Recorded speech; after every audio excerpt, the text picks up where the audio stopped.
So I just finished the Royal Rumble.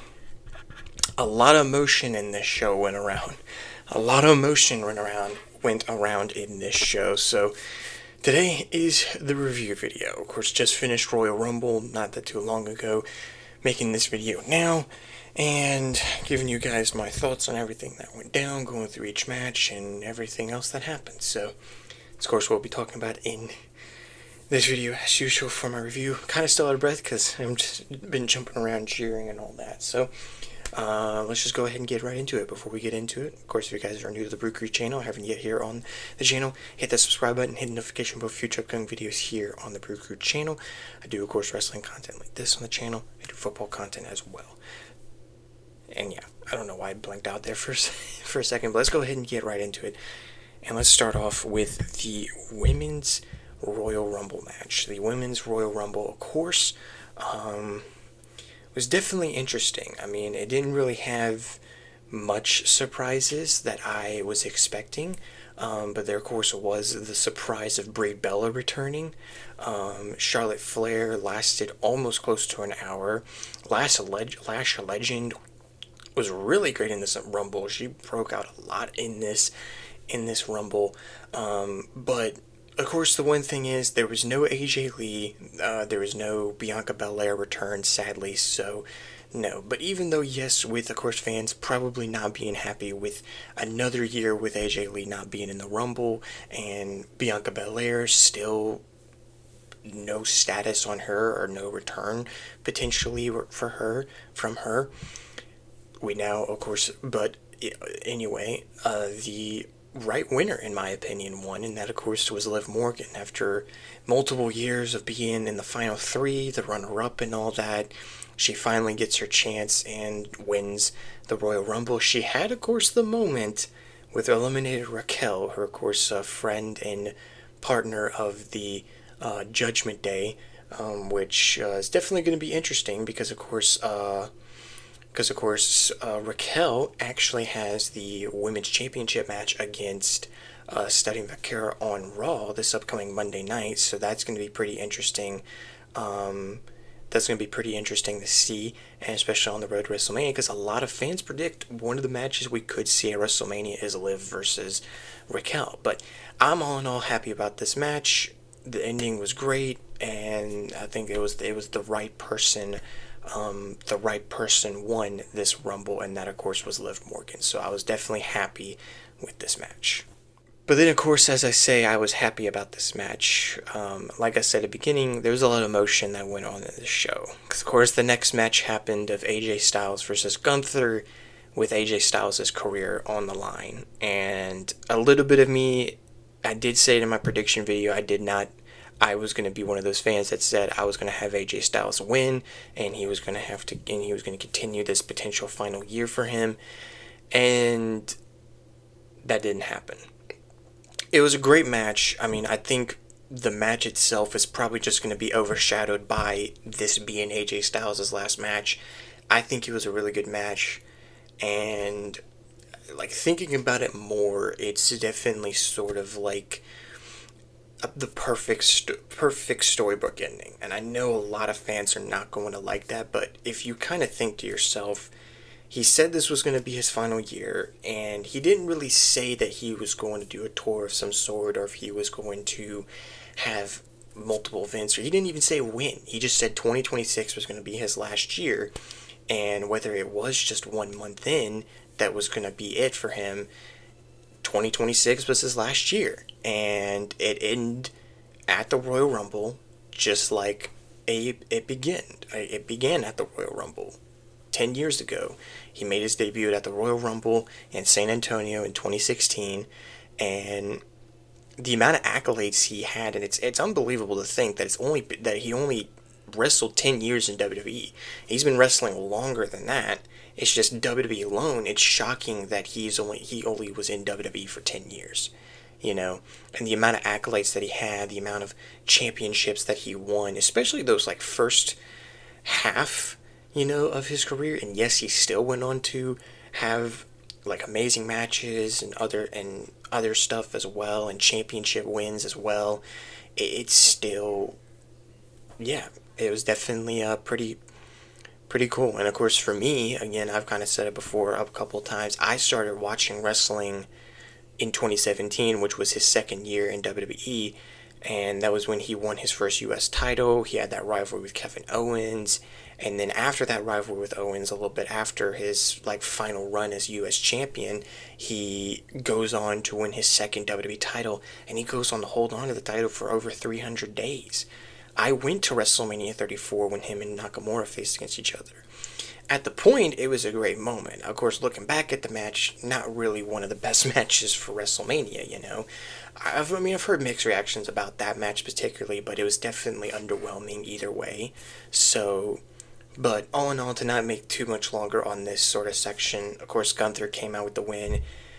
Potentially, it looks like, because of course there was that moment at the end, he didn't put the gloves down or put the boots in the center of the ring that you usually see from our superstar when they retire sometimes. But we'll see. I guess we'll see Monday what happens, and we'll see what happens the rest of the year and the rest of the month or whatever. I don't know. I mean, we're about to end the month technically, but yeah, we'll see how the rest of potentially this retirement future will hold for AJ Styles. So yeah. The next match is the WWE Championship match, the only title match on this show, Drew McIntyre versus Sami Zayn. And I did predict that, hold on, my TV is acting weird. Sorry about that. That Drew McIntyre was going to retain. I know there was a lot of fans, and a little bit inside of me was saying, like, Sami Zayn could get his moment. It was in Riyadh. He's successful in Riyadh and other Riyadh shows in Saudi Arabia. And it was like, maybe there is a chance. But a little bit of me, that was a little bit of me, but most of me was like, there's no way they're going to do that because A, they're not going to have Drew McIntyre hold on to the title for that many days, and B, it's Sami Zayn, and sometimes they put Sami Zayn in these world title matches at the worst sort of time. Like, another example really is the title match he had with Roman. Yes, that match was going to happen either way because of what happened at the Rumble, but because Cody won the Rumble and all that, you know, it was just like everything just sort of happened. The match all in all was pretty solid. A really good match, of course, great chemistry with another, and of course another storyline going into this was, of course, Sami had never beat Drew McIntyre, so who knows, maybe they'll have a rematch at Elimination Chamber. I don't know what will happen at Elimination Chamber with Drew, but we'll see. For sure, we'll see for sure or something. But yeah, I'm definitely looking forward to it, and I feel like they could do something more with Sami Zayn. But I hope, I kind of don't really want to say it, but I will say it. I hope this is a year that we finally get to see a world champion in Sami Zayn, but only time will tell with that. But anyway, of course, I didn't really say it if you guys already know. Drew McIntyre, of course, came out with the win, retained his championship, and he'll be going to WrestleMania as the WWE Undisputed Champion. So yeah. Now the main event, of course, there's going to be a lot to talk about in this, is the Men's Royal Rumble match. And this Royal Rumble match got off to a pretty wild, crazy start. So in the countdown show, we of course saw that Paul Heyman was talking to Adam Pearce, who was on stage and was going to talk, but Paul Heyman came out and was not happy about Braun Breaker being number 1 and number 2. He ended up being number 2. And I guess the reason why they had him be number 2 was, I'm guessing they saw, like, the little thing that happened on SmackDown where fans saw, like, oh, Braun Breaker's possibly going to be number 1 in the Rumble, and it's going to be possibly number 1 in the Rumble, and they were like, let's actually try to change it up. But I don't know if they would have done the same thing with what I'm about to say next, because, of course, number 1 was Obafemi, finally making his main roster debut appearance. Don't know if he's going to be on Raw or SmackDown. And then number 2 is Braun Breaker, walking out with Paul Heyman, and then he gets to a certain point in the ramp, a hooded masked figure, like, of course, how Austin Theory was when he became a new member of the Vision, when he got involved in War Games, attacks Braun, hits the super kick, I believe hits the curb stomp, then he throws Braun Breaker in. Oba, not thinking twice, quickly eliminates Braun, and Braun's automatically eliminated from the match. And I was like, oh my goodness. Like, I didn't instantly go to, like, oh, they're going to have Roman's going to win. Because, again, my top 2 were Roman and Braun. And spoiler alert, if you guys have not seen the show before this review, even though this video will probably come out the same day as me recording this, I don't know, depending on how the timing and all that, but Roman Reigns won. But Braun Breaker was one of my others, and he was technically my top, even though yes, Roman's my favorite, but Braun was my top because I feel like it would have been big for him. But of course, Roman Reigns won. But there was a lot of stuff that happened. Oba was dominating, and then at one point, the other three members of the Vision were in with Reed, Logan Paul, and Austin Theory. LA Knight came back, like I said, that would probably happen. A couple like not New Japan, AAA superstars, not any NXT superstars. I mean, yeah, you had the young stars like Oba, Trick, and Javon, but like all of them now are like in the main roster or on the main roster, so that was definitely it. Oh, and also a surprise appearance of Powerhouse Hobbs, who now goes by Royce Keys. If you do not know who that is, he was known as Powerhouse Hobbs in AEW, and in 2025 he was a trios champion with the Ops, with Samoa Joe, and I can't remember the other guy's name for some reason now. But apparently towards the end of the year, and I think coming into this year, there was rumors that his contract was coming up with AEW, and he was becoming a free agent, and lo and behold, he was signed with WWE. Now, I don't know if he's going to NXT. I think he probably is just coming straight to the main roster, so I don't know if he's doing anything in NXT. But I think, yeah, but I'm definitely looking forward to it. I'm wondering where he will go as well, SmackDown or Raw, but we'll see. So we saw that, and then it kind of came down to like the final three. Not final three, but like final three coming in. First it was Penta, then Randy come out, and I didn't know who number 30 was. It's Gunther. I totally forgot Gunther declared for the Rumble before he made his match official with AJ Styles. So sadly, I don't want to say sadly, even though there was rumors and people thinking it could happen, Chris Jericho did not return in this Rumble. I still don't know if he'll ever return to WWE or what. But of course, the ending was pretty crazy because then the final four came down to Roman Reigns, Gunther, Randy Orton, and Logan Paul. Logan Paul instantly quickly gets eliminated by Roman, and then Roman gets RKO'd by Randy. He gets quickly eliminated by Gunther, and then it's down to the final two. I do want to say, actually, I'm forgetting this before this, of what kind of made me think I know what they're probably going to do for WrestleMania. Like a lot of other fans are saying, and they've probably heard in leaks or something, is that, so Cody Rhodes was almost eliminated by Jacob Fatu. He's trying to get back in the ring. He does that like little like crunch up thing or whatever, and then out of nowhere, Claymore kick to him. He is eliminated. Fatu is distracted. He gets eliminated, I believe, by a Roman, and because he was distracted by Drew. Because there's this triangle feud between the three, and it's like, I think they're going to set up a triple threat match at WrestleMania. It's either that, or they do some at Chamber with Fatu and Cody to determine the number one contender for WrestleMania. Or potentially you put Sami in there, because what if Sami wants another shot at the WWE title? So there is that as well.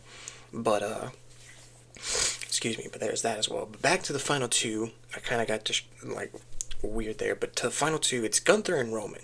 I am not wanting Gunther to win at this point. I am wanting Roman, because he was one of my favorites, and he's my favorite of all time, but he was one of my favorites to win, and I just didn't, like, Gunther winning, I just didn't see why they would do that.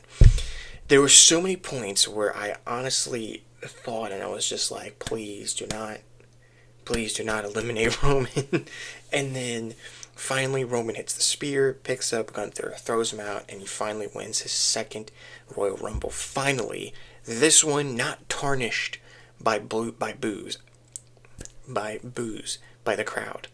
And it was definitely amazing to see of him finally winning. And I kind of want to go ahead and say this. I think he is going to go face CM Punk. Because you technically already have this triangle rivalry with Cody, Fatu, and McIntyre. So that's right there, that's already your WWE picture. The other thing is, you remember, he kind of stared at the World Heavyweight title back in the Road to War games when he was teaming up with Punk and Cody. He, of course, talked about he wanted to go get back into the world title picture and try to have some gold around his waist or on his shoulder. and he didn't look at Cody's title when Cody was champion. He looked at CM Punk's title. Coming full circle right now, Chamber is in Chicago. Probably what I think they should do, or what they're going to probably do. There's no way they're not going to have CM Punk on this card. It's in Chicago. There's no way they're not. They're going to have CM Punk defend his title in a six-man chamber match. They're going to have him defend it in the chamber, and then he's going to win, and then Roman, like probably before it, then it'll be Roman versus Punk. And then whatever they do with the WWE title, whether it's the triple threat match, another one-on-one match, or fatal four-way, because I mean, I could think they could do Sami Zayn, because I honestly think we could see Sami Zayn, like I think I said it before in the video, Sami Zayn as a future world champion this year. But that's just kind of my final predictions for that, especially for both world championships. I know this one was kind of longer than the others, because there's just so much that happened in this Rumble, sort of almost more than what happened in the Women's Rumble, in my opinion. I actually just now remember, because I'm watching the post show right now. Tiffany Stratton returned. She was the one who came in at number 30, not Bianca. She returned because we hadn't seen her since like Saturday Night's Main Event when she lost to Jade, which was like November, I believe. So yeah. So that was the only big return. But anyway, I'm going to go ahead and end here. Let me know y'all's thoughts in the comments down below of what you guys thought of the show, and anything else as well, what you guys are looking forward to for Chamber and also for WrestleMania as well. Officially kicking off the road to WrestleMania. I can't wait to see where this road leads, or what matches lead to WrestleMania. Again, let me know your thoughts in the comments down below. If you made it all the way to this part of the video, thank you guys so much for watching. If you guys have enjoyed the video so far, or have enjoyed the video, I should say, hit that like button, hit the subscribe button, hit the notification bell for future upcoming videos here on the BrewCrew channel. And with that being said, I will see you guys in my next video. Peace.